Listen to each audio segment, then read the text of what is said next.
হাজার মানুষ কিন্তু আজকে বিএলওরা কলকাতার রাজপথে নেমেছেন, ইসিআই অফিসের দিকে যাচ্ছে। দেখতে পাচ্ছেন বিভিন্ন ফ্ল্যাকার্ড নিয়ে তারা কিন্তু হাঁটছে। আমরা কথা বলবো, এখানে দেখতে পাচ্ছেন কি বলবেন আজকে? 2 বছরের কাজ 2 মাসে করা, এই অগণতান্ত্রিক অমানবিক কাজের প্রতিবাদের জন্য আজকে শিক্ষক সমাজ রাজপথে, এবং আমরা এর একটা বিহিত করে ছাড়বো। কারণ আমরা বহু ক্ষেত্রে দেখতে পাচ্ছি ইআরওরা বিএলওদের ঘরে ডেকে যেভাবে চমক ধমক দেওয়া হচ্ছে, এবং পুলিশ দিয়ে ডেকে আনা হবে, পুলিশ দিয়ে তুলে আনা হবে, এইসব কথার পরিপ্রেক্ষিতে আজকে শিক্ষক সমাজ রাজপথে। কোনো কিছু হলেই দাগিয়ে দেওয়া হচ্ছে এরা অযোগ্য, এরা অযোগ্য। অথচ এই অযোগ্য শিক্ষক শিক্ষিকাদেরই দরকার পড়ছে দেশের কাজ করার জন্য। কোনো রকম পরিকল্পনা ছাড়া ইসিআই চলে নেমে পড়লো 2 বছরের কাজ 2 মাসে নামানোর জন্য, এবং পরের পর থ্রেট দিচ্ছে। সামান্য অন ডিউটি দিতে পারছে না, ভাত দেওয়ার মুরদ নেই, কিল মারার গোসাই। এই ইসিআইকে আমরা এইভাবে চাই না। তারা নিয়ম কানুন মেনে শিক্ষক শিক্ষিকাদের কাজ করা, তাতে আমাদের কোনো আপত্তি নেই। আমরা জাতির মেরুদণ্ড, এইটুকুনি সামান্য শিক্ষক, সামান্য এদের অন ডিউটি তারা দিতে পারছে না।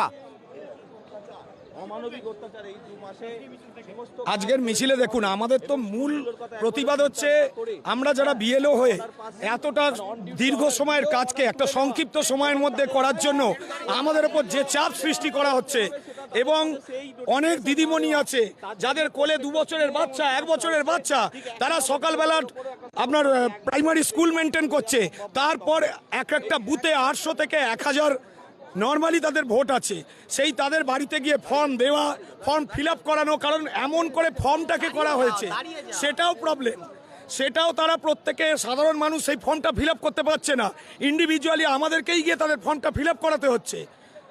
তো এইভাবে শিক্ষকদের পক্ষে এই সংক্ষিপ্ত সময়ের মধ্যে এটা একটা অমানবিক অত্যাচার বলে আমরা মনে করছি। সবচেয়ে বড় কথা হচ্ছে এই বিএলওদের যে তার উপরে যে মাথায় এত মস্ত বড় দায়িত্ব চাপিয়ে দিয়েছে, তার থেকে সবচেয়ে বেশি ক্ষতিগ্রস্ত হচ্ছে আমাদের শিশুরা। তারা পড়াশোনা থেকে বঞ্চিত হয়ে পড়ছে, স্কুল খালি হয়ে যাচ্ছে।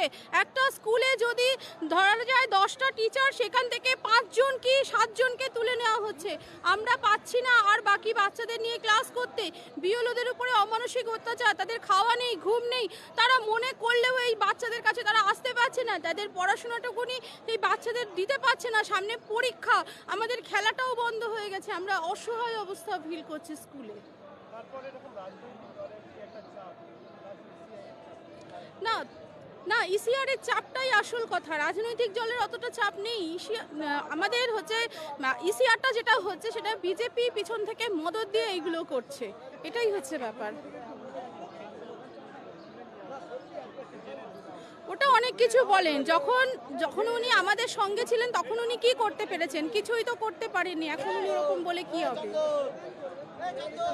হাজার হাজার বিএলও কিন্তু কলকাতার রাজপথে তারা নেমেছে, বিভিন্ন ফ্ল্যাকার্ড হাতে। দেখতে পাচ্ছেন বিএলওদের উপর ডাটা এন্ট্রি কাজ জোর করে চাপিয়ে দেওয়া যাবে না। বিএলও